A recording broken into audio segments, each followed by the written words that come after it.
Good afternoon, and today's new in-box engine video is a Thunder Tiger engine that dates back to potentially 1979, which from my research is when Thunder Tiger began making RC airplane engines, or maybe that was the inception of the Thunder Tiger company, because that's all I could really find on them. If you look here at this box, those of you that are very familiar with Thunder Tiger engines, which I am not an expert at all, but to me this box looks like it's pretty darn old, and it looks like it would be an early 80s, if not a 1979 engine. So if anybody knows more about the origins of this particular engine, once you find out exactly what it is, later on in the video, let me know.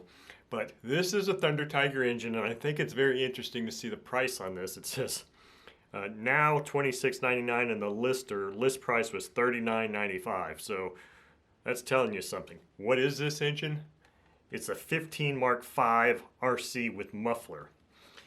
Yet another engine I've never featured on this channel. Haven't really had a whole lot of Thunder Tiger engines, especially vintage ones like this. So let me take the contents of this box out, and then we'll talk about each thing individually.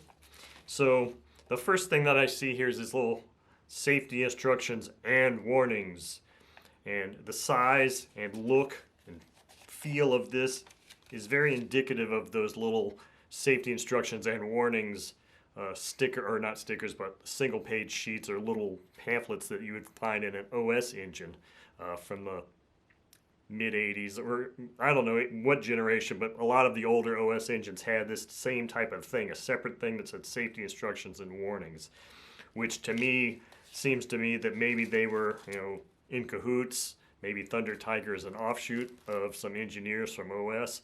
I don't know. All I know is there seems to be a lot of similarities in quality between Thunder Tiger engines in that time period, the early Thunder Tiger engines, I always thought, or any of the Taiwanese made engines from the 80s, I thought were almost equivalent quality to OS engines.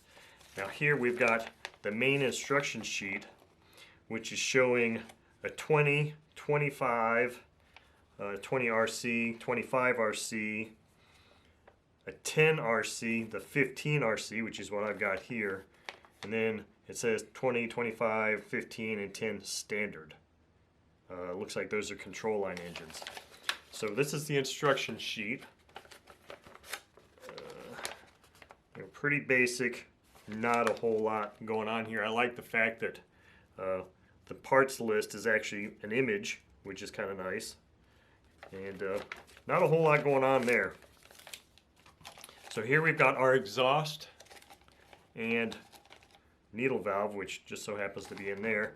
I'll get back to that needle valve here in a second, because I think there's something interesting about that to kind of let you know about the quality of engines from the past, or at least of this, because that's something I've never seen before. So here's our Mark V 15 size engine. Pretty tiny little thing, and one of the things that struck me when I was looking at this in the ad was the finish of it, and the kind of shiny finish of it. I hope you can see that in this. Kind of is indicative of some of the early 70s OS engines that had, instead of having that satin finish, they kind of had this polished, more shiny case finish. Hopefully you can see that. I can see a lot of reflection off of this. Now this is not a ball bearing engine, it's just what they would call a plain bearing or bush bearing engine.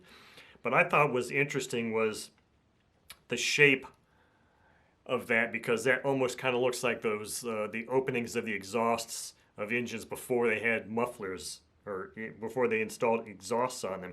Now it is drilled. You can see there's holes in here because there's screws in this exhaust, so it does fit that way, but it's just interesting that it kind of looks like that. Other than that, it's got an air bleed carb. This is very much like probably an OS 15 FP engine. It probably, with the exception of the casting and the way that looks, I don't think the 15 FP had this nice oval shaped thing like that, but it's probably almost identical. Now let's go to this high-speed needle. Hopefully you can see this. There's actually this piece of tubing that they put on there to protect the needle from being damaged in transit, which is not something I think I recall ever seeing before. It is a really cool thing, because they're really wanting to make sure that that thing doesn't get damaged, because many of you know that if you damage your high-speed needle, the tip of it at all, your tuning is just gone out the window. You're not going to be able to tune the engine properly. So that little piece of tubing there speaks volumes to me about the care and quality of things produced and sold back in these days. And when I say back in these days, I know Thunder Tiger came out in 1979, but seeing that this instruction sheet shows numerous engines, I have no idea when this came out. I'm going to say this is an early 80s engine. Will it be a runner? Well, maybe. I mean, I can't imagine it'd be too exciting. I'm not all that into these small engines and that, because a lot of times it's tough to get your throttle linkage hooked up right, and I'm just really not that into these tiny little engines. But this is a nice little engine, blast from the past, if you will, and hope you enjoyed seeing this very old Thunder Tiger engine.